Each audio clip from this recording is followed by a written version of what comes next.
What's your best example of to do right? You sometimes have to do a little wrong. When my daughter was a senior in college, she had this psycho ex-boyfriend who blackmailed her, saying he'll leak her private photos unless she sleeps with him one last time. Sadly, she gave in and went to his house, where he kept her and did everything he wanted until morning. I remember she was distraught the next day and even walked funny, and I still blame myself for not pressing harder when she said it was fine. As I'm sure you can guess, it turned out that sleeping with him once was not enough for this psycho.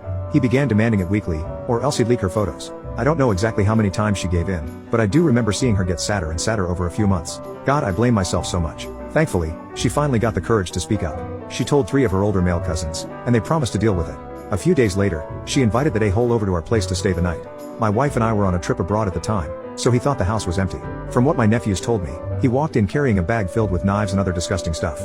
They all hid upstairs waiting for him, and my daughter seduced that freak. She took him into her room where she dropped him onto the bed, and that's when my nephews came out of the ensuite.